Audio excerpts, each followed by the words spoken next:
Margaret Ashworth, Duchess of Rensmore, stood in her own drawing-room and watched her husband present another woman to her children, as though he were introducing a new steward. She did not cry out. She did not look away. She did not reach for the arm of the chair, though her hand wanted it, badly.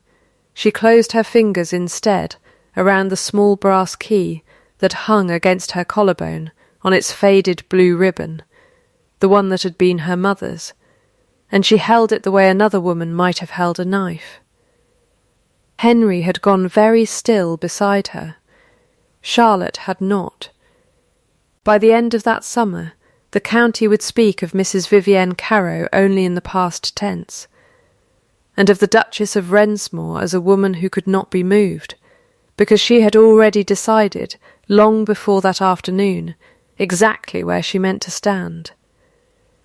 The trouble had started, as trouble in that country so often did, in a green and ordinary June, 10 weeks before, when nothing about the summer had announced itself as the one that would end her marriage as she had known it, and begin another one entirely. Rensmore Hall sat at the bend of the river the way a ledger sat at the centre of a desk, unglamorous, load-bearing, the thing that made everything else possible. Margaret had married Julian Ashworth, Duke of Rensmore, 4 years earlier, in a ceremony her father had called sensible, and her mother, had she lived to see it, would probably have called sensible too, in the particular flat tone Constance Colby had reserved for arrangements she approved of, but did not entirely trust. The match had been made across 2 desks by 2 solicitors before it was made across an altar.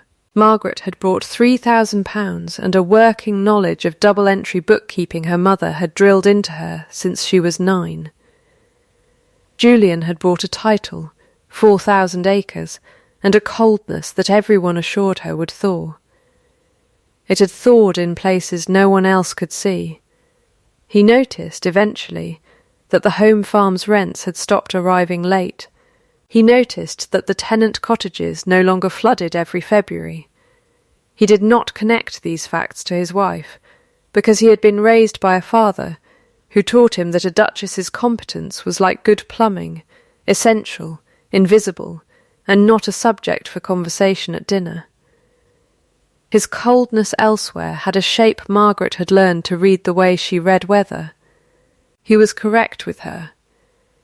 He was correct with the twins, Henry and Charlotte, 8 years old and sharp as new pins, in the particular way of a man following a manual rather than an instinct. He kissed her hand in front of guests, and shook it, essentially, in private. She had stopped waiting for anything else in the 2nd year. She had not stopped noticing that she was waiting. What she did not know, in that green June, was that the Duke's father, dead 3 years now, had left his son more than a title. He had left him a doctrine, delivered across 100 quiet dinners of Julian's boyhood, a man married for the ledger, and kept his heart, if he had one to spare, elsewhere and quiet. The old Duke's own wife had left when Julian was 6, and the boy had absorbed the lesson, the way children absorb the lessons that hurt them worst, not as a rule to be examined, but as the shape of the world itself. Julian did not think of himself as a man following a doctrine. He thought of himself as a man being reasonable. It is a distinction, Margaret's mother used to say, that ruins more marriages than cruelty ever has. Mrs. Vivienne Carrow arrived at Rensmore in May, ostensibly to call on the vicar's wife, an old-school friend, and remained by careful and deniable degrees through June. She was a widow of 30, warm where Margaret was quiet, quick to laugh where Margaret was quick to calculate, and she had a gift. Margaret recognised it at once, the way one recognises a fellow tradesman, for making herself indispensable to a lonely man without once appearing to try. She called at the Hall twice, then 3 times, always with some small errand that required the Duke's particular attention. She was, Margaret thought privately, smooth as poured cream, and just as difficult to hold in the hand. Margaret said nothing of it. She had learned, over 4 years, to file certain observations in a drawer of her mind she did not open except at night, for exactly 11 minutes, before closing it again, and going back to the account books. 11 minutes was what she permitted herself. It had been 9. Once, it was creeping upward, and she did not like what that meant. She might have gone on filing and closing for a good while longer, had Julian not decided, on a warm Tuesday at the end of June, that the children ought to know Mrs. Carrow better. He announced it at breakfast, over the toast, in the voice he used for estate business. Mrs. Carrow would call that afternoon. The twins would be brought down to the drawing-room to meet her properly. It would be, he said, a pleasant thing for them to have a friend of the family who took such an interest. Margaret set down her cup. She did not spill it. That, too, she counted as a small victory, later when she had time to count such things. A friend of the family, she repeated. Yes, Julian said, not looking up from his letters. She is very good with children. It would do them good to know her. Margaret looked at her husband, who was not looking at her, and understood, with the particular clarity of a woman doing arithmetic she has done many times before, and always arrives at the same unwelcome sum, that he did not see anything unusual in his own request. That was in its way worse than if he had. Of course, she said. I shall have Mrs. Pettibone bring them down at 4. She rose from the table with the same steadiness she brought to every ledger, every difficult tenant, every wet February. She did not yet know that by 4 o'clock that afternoon her children would say, in roughly 90 seconds and without once raising their voices, everything that 4 years of her own silence had not. Mrs. Vivienne Carrow arrived at 4 precisely, in blue muslin the colour of a cloudless sky, and was shown into the drawing-room with the particular ceremony Julian reserved for occasions he considered important, without understanding why. Margaret sat by the window with her work-basket, because a duchess did not hover, and because sitting gave her hands something to do that was not closing around anything. Your Grace, Mrs., Carrow said to her, with a smile that did not reach the part of her face that calculated. How kind of you to permit this. The children are always glad of new acquaintance, Margaret said, and threaded her needle, and did not look up again until it was necessary.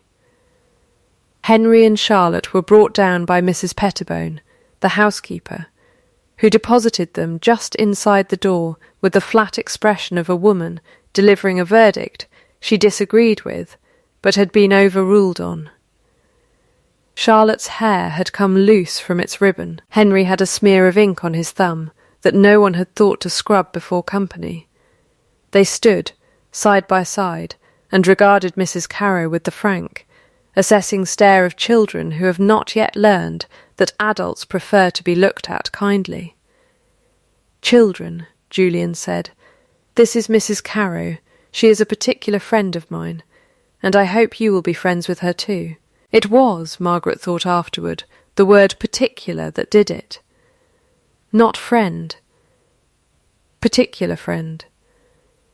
She had heard her husband use precisely that phrase once before, 3 weeks earlier, through a half-closed study door, speaking to his solicitor, Mr. Price, in the low, satisfied voice of a man discussing an arrangement he considered settled.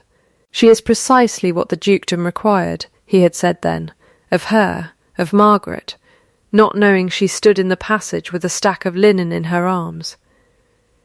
Suitable, sensible, nothing more need be said of it. Nothing more need be said of it. She had carried the linen the rest of the way to the cupboard, folded it and put it away, and said nothing of that either, because there had been nothing. at the time, to be done about a sentence already spoken. Now the same man stood in his own drawing-room, using the word particular of another woman. In front of the children he had used the word suitable to describe her to, and something in Margaret went very still and very clear, the way a pond goes still before a hard frost. Charlotte spoke first. She was always the one who spoke first. "Are you going to be our new mother?" she asked Mrs. Carrow, in the clear, carrying voice of a child who has genuinely not considered that the question might be unwelcome. "Because our mother is just there, by the window." The room did not gasp, exactly. It did something quieter and worse, a kind of collective indrawn breath that made no sound at all. Mrs. Carrow's smile did not move, which was its own kind of tell. Margaret thought a real smile would have faltered. "What a funny thing to ask, Mrs." Carrow said. To the room in general, in the bright voice adults use to diffuse a child's honesty.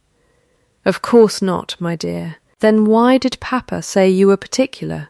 Henry said, "when he told Mamma she was only suitable?" He said it without heat. He said it, in fact, in the mild, factual tone he used for reciting his Latin, because Henry did not yet understand that some facts are weapons when spoken aloud in the wrong room, and Margaret would spend a good while afterward being grateful he did not understand it, and also grateful, in a way she did not examine too closely, that he had said it anyway. Julian went white, then a dull, ugly red. "Henry, that is not. I never said. You said it to Mr. Price," Henry said, through the study door.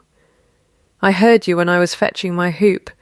You said Mamma was suitable, and nothing more need be said of it." The silence that followed had a texture to it, thick and close, like the air before a storm breaks over standing corn. Mrs. Carrow's gaze went, very briefly, to Margaret by the window, and there was something in it, not quite triumph, not quite fear, something that lived in the narrow country between the two, that Margaret filed away with the rest, for later, for the 11 minutes, Margaret set down her needle. She did not weep, she did not raise her voice. She stood, smoothed her skirts with both hands, and crossed the room to her children, and crouched so that she was level with them both. "Your father and I will speak of this privately," she said to Henry and Charlotte, in a voice pitched for them alone, though the room heard every word of it, because the room had gone that quiet. "You have done nothing wrong. You told the truth. That is never wrong, whatever anyone tells you afterward."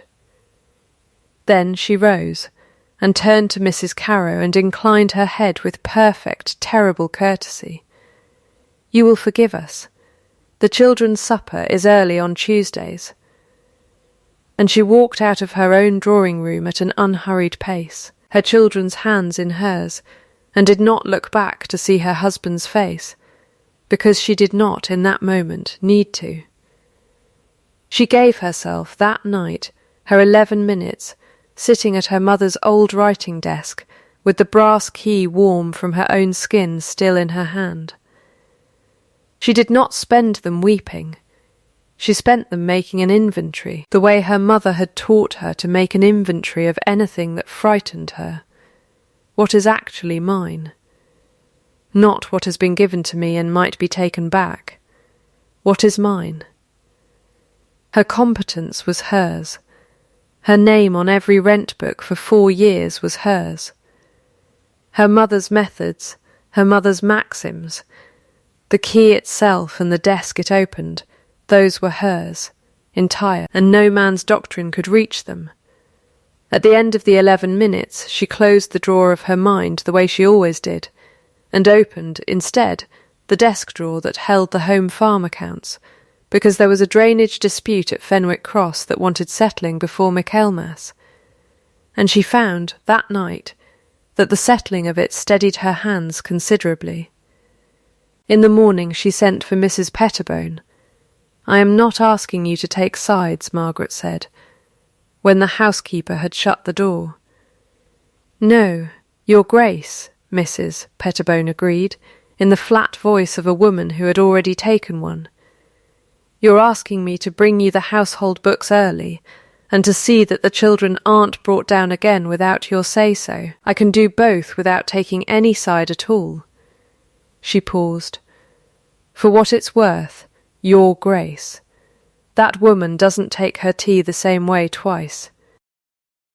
Watches to see what you'll have, and has the same. I've buried 2 husbands and outlived a war. I know a magpie when I see one." "Thank you, Mrs. Pettibone. Don't thank me yet," the housekeeper said. "Thank me when it's finished." The drainage dispute at Fenwick Cross had been quietly ruining the home farm's northern fields for 2 years, and every man who had looked at it, including Julian's own steward, had pronounced it a matter for a proper engineer, and a great deal of money the estate did not currently have loose. Margaret had been reading her mother's old correspondence on land drainage for the better part of a year, not because she expected to need it, but because her mother had taught her that knowledge kept in reserve was never wasted, only postponed. She walked the northern fields herself on a Thursday, in boots rather than slippers, with the estate's bailiff, a broad, weathered man named Silas Rook, who had farmed that ground before he managed it, and had very little patience for gentry, who told him things about soil he had not learned by having his boots in it. "Beg pardon, Your Grace," he said, not unkindly, "but this isn't a matter for the drawing-room." "No," Margaret agreed. "It's a matter for the 3rd field along the eastern hedge, where the old watercourse was filled in without anyone marking where the tile drains ran beneath it. Your father managed this farm before you, Mr. Rook. Did he keep a plan of the drains?" Rook's expression changed by degrees.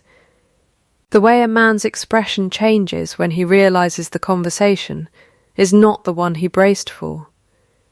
"He kept a book," he said slowly. "Never thought much of it. It's in the granary loft, if the mice haven't had it."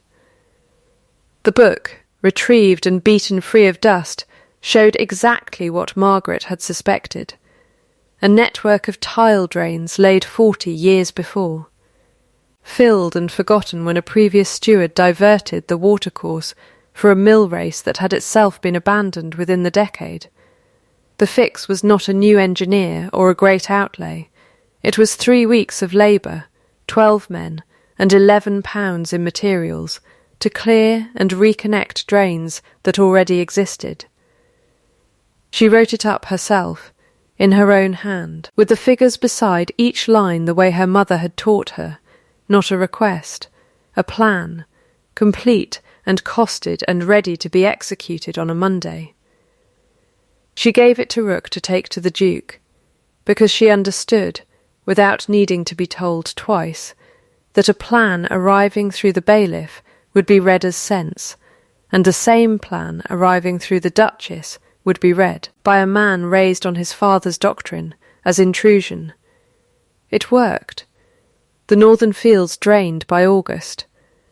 Rook, who had not expected much from a duchess who kept to her work-basket, began touching his hat to her with something that was no longer mere courtesy. "You'll forgive me saying so, Your Grace," he told her at the end of it, standing in a field that was, for the first time in 2 years, merely damp rather than drowned, "but I didn't think a lady would know a tile drain from a teapot." "My mother believed a woman ought to know both," Margaret said, "on the theory that a house is only a larger sort of field, and wants draining just the same." Rook laughed, a short bark of a sound, and touched his hat again, properly this time. It was, Margaret thought, walking back to the hall alone, the first unguarded laugh anyone had given her in longer than she cared to count. Julian noticed the fields before he noticed his wife had drained them. He rode out in September, saw dry ground where he expected mud, and asked Rook, with the particular baffled pleasure of a landowner who has been handed a solved problem without being told how what account he owed the fix to. "The Duchess's plan, Your Grace," Rook said. "Found my father's old drain book, knew where to look for it, and what to do once she had." Julian said nothing to that for a long moment. He rode home slowly, and that evening, at dinner, he looked at his wife across the table, for what felt to Margaret like the first time in months. Actually looked, the way one looks at a column of figures that has just, unexpectedly, balanced. "Rook tells me the northern fields were your doing," he said. "They were," Margaret said, and did not elaborate, because she had learned that a fact stated plainly required no defence. "I did not know you understood drainage." "You did not ask," she said mildly, and returned to her soup. It was not warmth. It was not even close to warmth. But it was, Margaret noted privately, filing the observation with the others, the first almost of the year, the first almost smile, quickly suppressed, the first almost question he did not finish asking. Nothing in isolation. She reminded herself of that, the way her mother's voice still reminded her of most things, everything in accumulation. Mrs. Carrow had not called again since the afternoon in the drawing-room, but she had not vanished either. Margaret heard of her from the vicar's wife, in the careful, indirect way county gossip travelled. A visit here, a note there, a mention that Mrs. Carrow's late husband's affairs had left her rather more encumbered than was generally known. Margaret filed that too. A widow whose husband's affairs had left her encumbered was a widow who needed money, and a woman who needed money. In Margaret's long experience of household accounts, eventually produced a document to explain why someone else owed her some. She did not yet know what the document would be. She only knew, with the flat certainty of a woman who had balanced a great many books, that one was coming. The document, when it finally showed itself, arrived by a roundabout road, the way such things generally do. It began with Julian, of all people, telling her about his father. It happened in October, on an evening when the fire had burned low, and neither of them had rung for more coal. An evening that would ordinarily have ended in silence. Instead, Julian, who had been staring into the grate for some time, with an expression Margaret had learned to read as a man doing arithmetic he disliked, spoke without being asked. "My mother left when I was 6, he said. Margaret set down her needlework. She did not say anything, because she had learned, in the drawing-rooms of her girlhood, that the fastest way to close a man's mouth was to look too eager for what came out of it. "My father never said the word left," Julian went on. "He said gone, as though she had died, or been mislaid, rather than walked out one morning and taken a trunk with her. He raised me on a single lesson after that, repeated so many times I stopped hearing it as a lesson at all. A man marries for the land and the line, and keeps whatever softness he has left for elsewhere, quietly, because softness is what had cost him his wife the first time, and he did not intend to lose a second one to it. And you believed him." "I did not think of it as believing," Julian said. "I thought of it as knowing how the world worked. It did not occur to me, until a child of 8 told me otherwise in my own drawing-room, that I had married a woman I called suitable in the same breath I called another woman particular, and that the difference between those two words was the entire indictment." Margaret said nothing for a moment. The fire ticked and settled. "Your father's doctrine cost you your mother's absence and your children's honesty in the same afternoon," she said finally. That is not a small accounting." "No," Julian said. "It is not." He did not apologise. Not yet. The shape of an apology was still weeks away, and Margaret had long since learned the difference between a man confessing a wound and a man closing one. But it was, she thought, the first full sentence of explanation he had ever offered her, unprompted, at some cost to himself. She counted it. She did not yet forgive it. Those were different countries, and she had learned to keep her passport for each quite separate. It was 3 days later that Mrs. Carrow's counter-move arrived, in the person of Mr. Aldous Price, the family solicitor, who called at the hall looking, for a man normally imperturbable, distinctly unsettled. "Your Grace," he said to Julian in the study, with Margaret present because she had long ago made it a condition of her marriage that estate business be conducted where she could hear it, "I have had a communication from Mrs. Carrow's man of business. She holds, or claims to hold, a promissory note in the sum of £4,000, signed by the Duchess's late father, dated the spring before his death, acknowledging a debt to Mrs. Carrow's late husband." The room went very quiet. "My father," Margaret said, "kept every account he ever signed in triplicate, Miss, Price, a habit he taught me before I was 10 years old.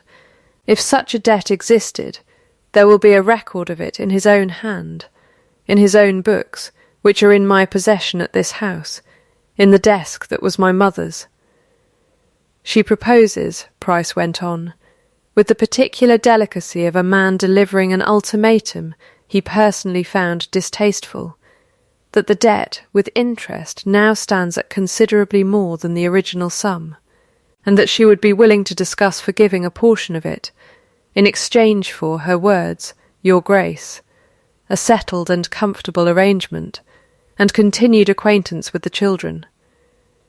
She is proposing to buy her way into my nursery with a debt my father never owed," Margaret said. She did not raise her voice. She found, in fact, that she did not need to. The flatness of the sentence did all the work raising it would have done, and more. Julian's jaw had gone tight in the particular way it did when he was containing something. "She will not set foot in this house again," he said.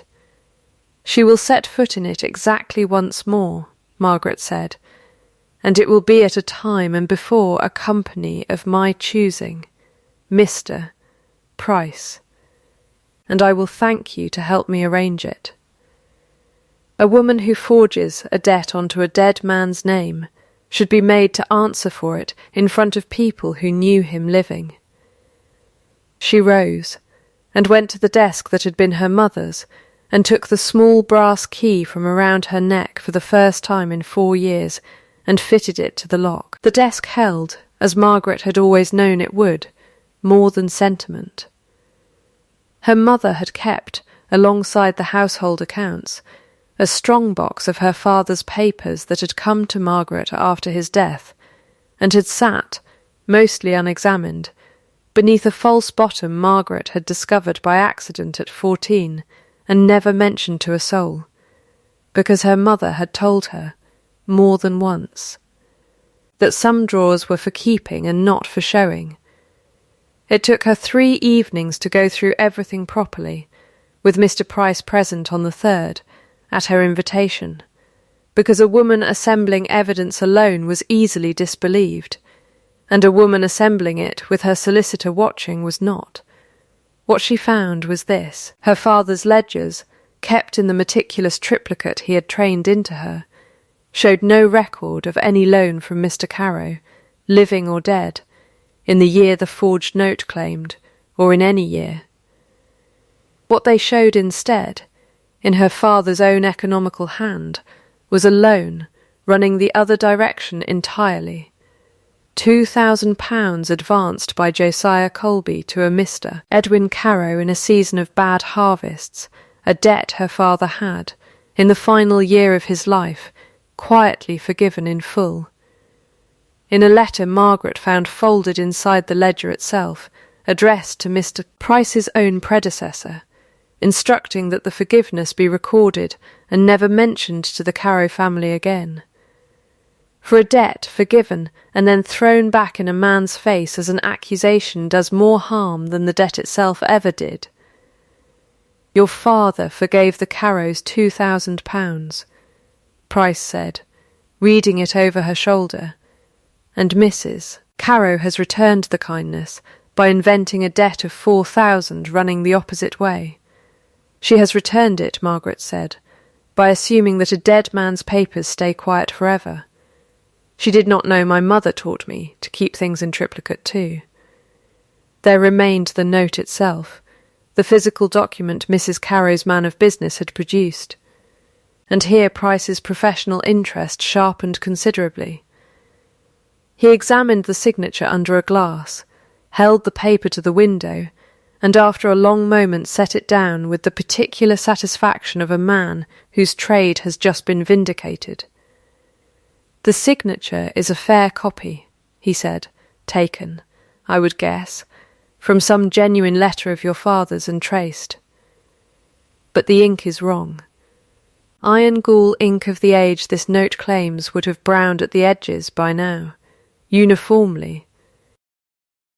This has browned in blotches, the way ink browns when it is aged deliberately, with heat, in a matter of months rather than years. And the paper carries a mill mark that was not in production, by my own knowledge of such things, until 3 years after your father's supposed signature. Then it is not merely a false debt, Margaret said. It is a manufactured one, freshly. It is a forgery, Your Grace, in the plainest legal sense of the word, Price said. And I would remind you that forgery of a promissory note is a transportable offence.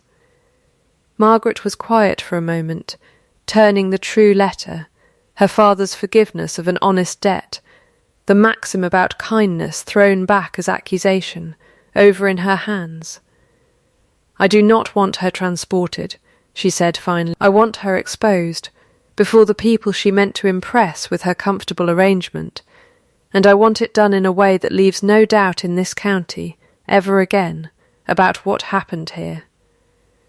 Price inclined his head. The harvest assembly is in a fortnight, Your Grace. Half the county attends. If you mean to make a point before a jury of your neighbours, you will not find a larger one gathered anywhere else this year. Then it will be the harvest assembly, Margaret said, and folded her father's letter carefully back into the ledger, and thought, not for the first time, that her mother had been right about nearly everything, including the particular usefulness of a drawer that was for keeping and not for showing, until the day it was at last. For showing after all. Mrs. Carrow's second counterpunch came 4 days later, delivered not through Price but directly to Julian, in the form of a sworn statement from a former Colby housemaid, dismissed years before for theft, now claiming Margaret's father had been a man of unsteady character who gambled his debts away and hid the fact from his own family. It was a shabby thing, easily unpicked. The maid's dismissal was itself on record, her motive for spite obvious to anyone who looked, but it arrived designed to frighten rather than to convince. A warning shot meant to show Margaret that Mrs. Carrow, cornered, would not go quietly. Margaret read it once, set it down, and did not give it her 11 minutes. Some things, she found, no longer required the drawer at all. She is afraid, she told Julian, handing the paper back. A confident woman produces one clean document. A frightened one produces 2 shabby ones.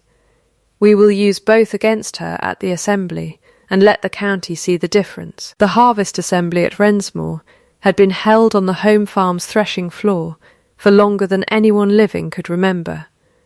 A gathering of tenants, tradesmen, the vicar, the magistrate, and every family of consequence for 10 miles, come together under lantern light to settle the year's accounts of grain and gratitude both. Margaret had walked into that barn 4 years before, as a bride no one quite trusted yet. She walked into it now, in October, in a plain grey gown, with her mother's key once more hidden beneath her collar, as a woman who had drained a field that had defeated 3 stewards before her, and the room she entered knew it. Mrs. Carow arrived late, on the Duke's own invitation, extended before he understood what his wife intended, and Margaret had permitted it, because a trial conducted in the accused's absence convinces no one. Julian called the assembly to order himself, a formality Margaret had insisted on, because the county needed to see the Duke standing beside his wife's evidence, not merely tolerating it. "There has been a claim laid against this estate," Margaret said, when the room had quieted, in the sum of £4,000, said to be owed on a debt from my late father to Mr. Edwin Carow. "I should like to answer it, before all of you, since all of you knew my father, and are owed the truth of him as much as I am."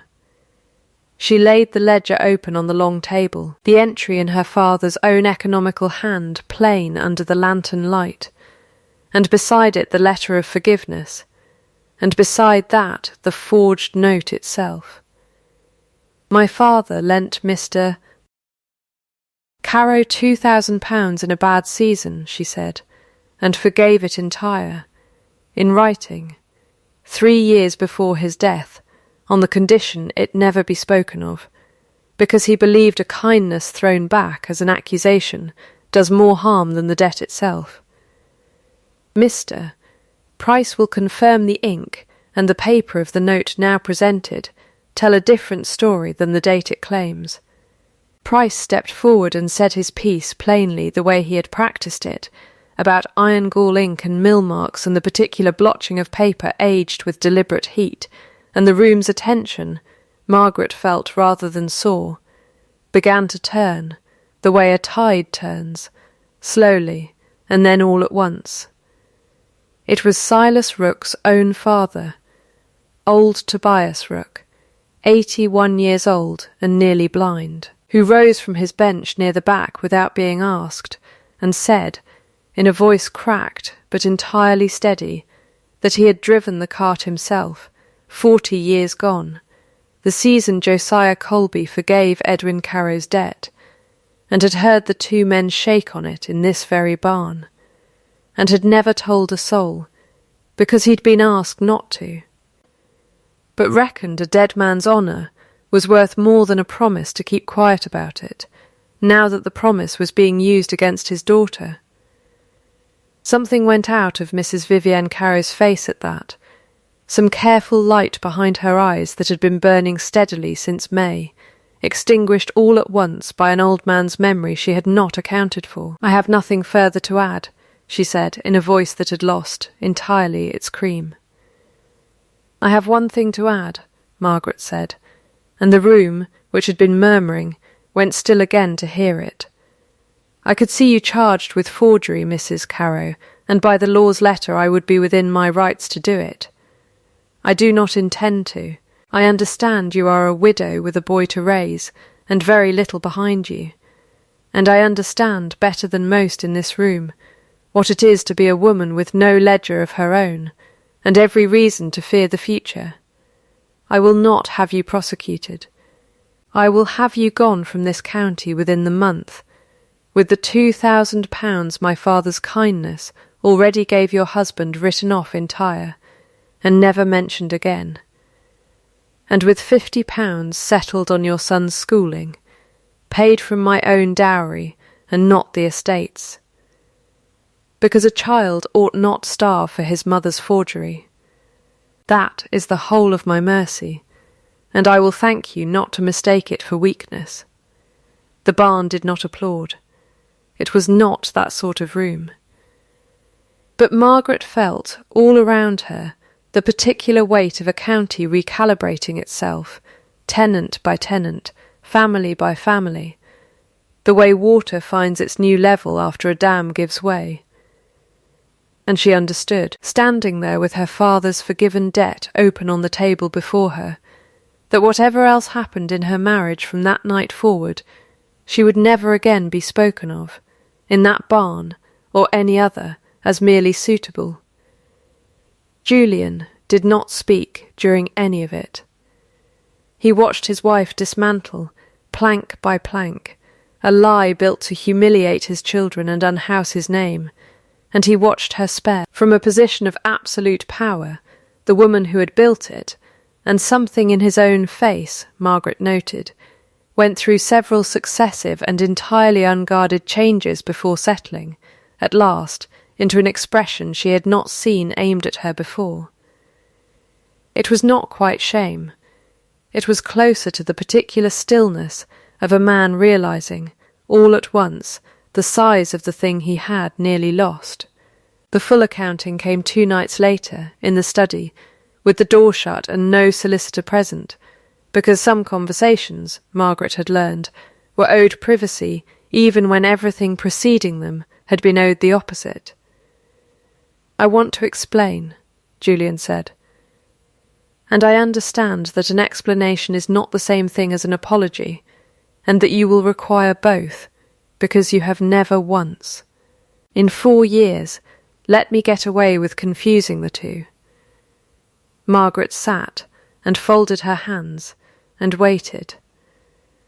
"My father taught me that love was the thing that had cost him his wife," Julian said, "and I built a marriage on the theory that if I asked for competence instead of love, I could never again be left. I called you suitable because suitable felt safe.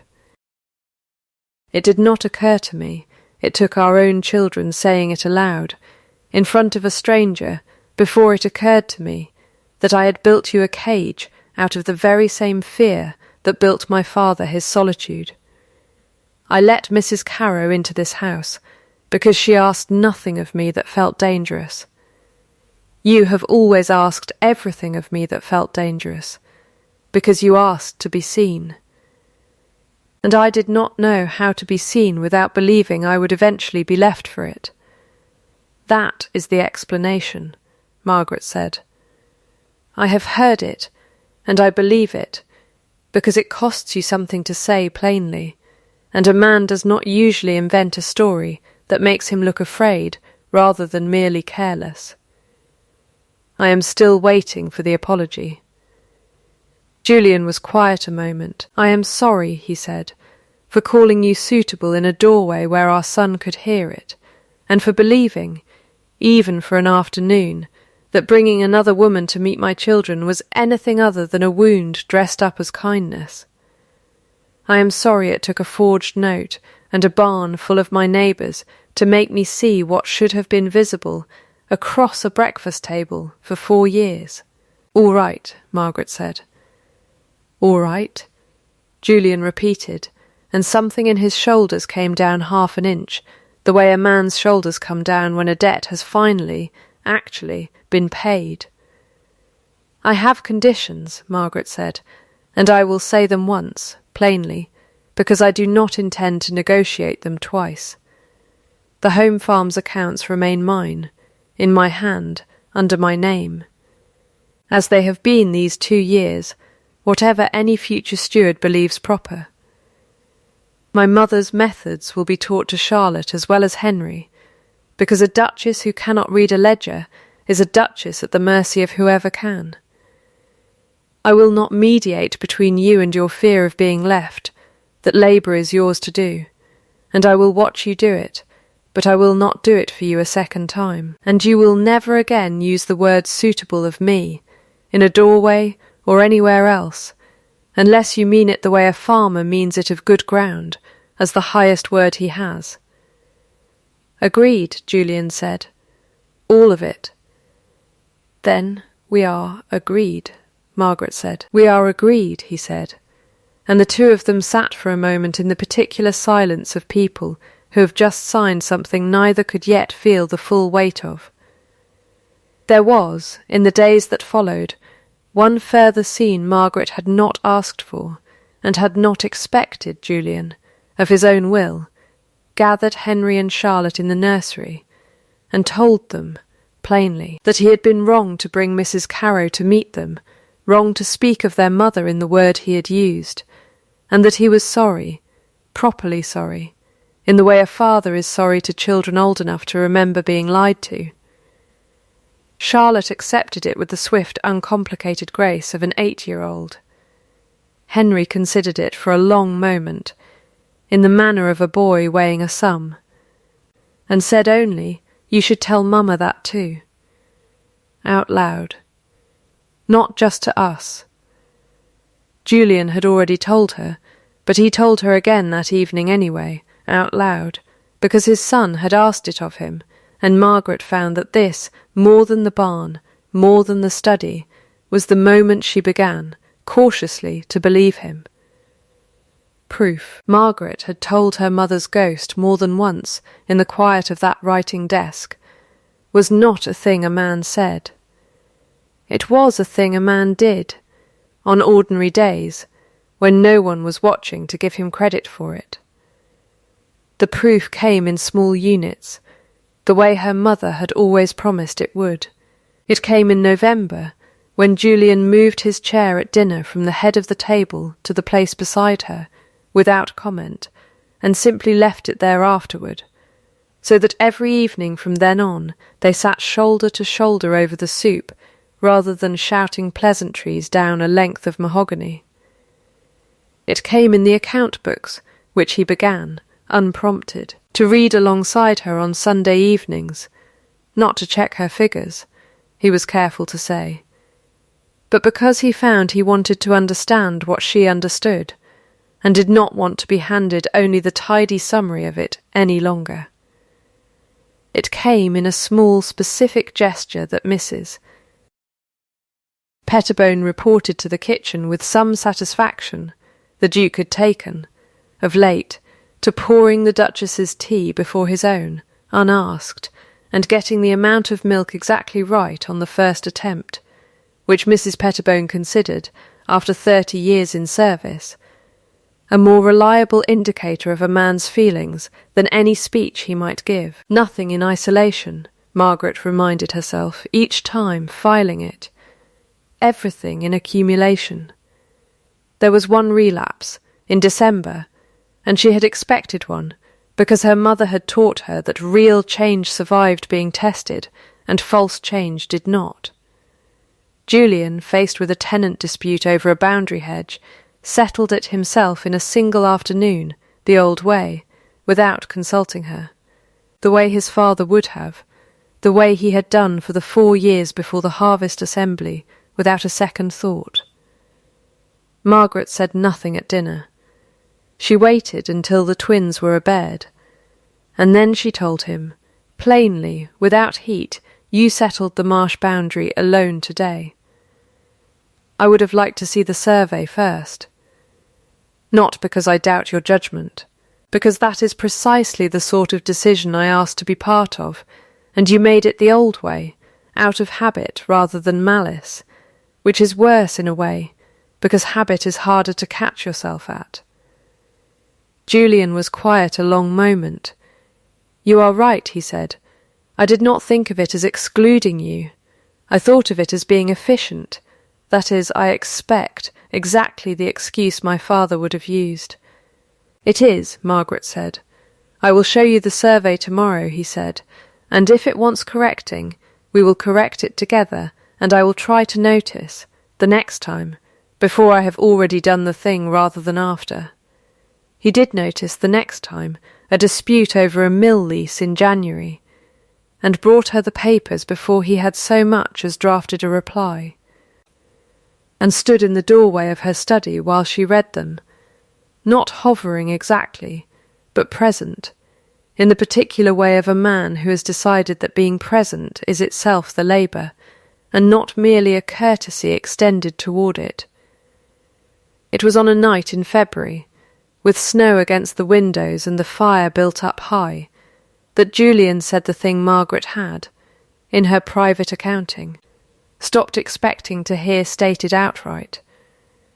"I would choose you," he said, not as a preamble to anything, simply as a fact he had arrived at and wished recorded. I have been choosing you, I think, since the northern fields drained, though I did not have the honesty to call it that at the time. I am telling you now, because a man ought to say a true thing aloud at least once, rather than only proving it in the accounts. That, Margaret said, is the first sentence you have ever said to me that sounded nothing at all like your father. Good, Julian said. I have been trying. She did not say the bare words back to him, because she had never much cared for them, finding them too easily spent and too rarely meant. Instead, she said, then we will go on choosing each other, on ordinary days, when no one is watching to give either of us credit for it, which was, between the two of them, the same thing entirely, and understood as such.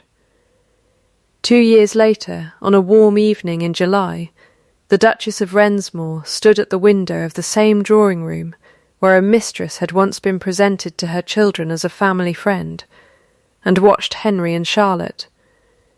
10 years old now, and considerably taller, chase each other across the lawn with the particular shrieking joy of children who have never once had reason to doubt where they stood in a household.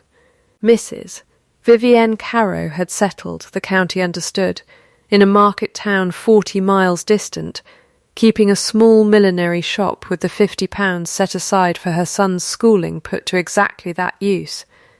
Her son was, by last report, apprenticed to a bookbinder and doing creditably, and Margaret found, examining her own feelings on the matter, that she wished the boy no ill at all, which she counted, privately, as proof that mercy dispensed once from real power tends to keep, rather than curdle, over time.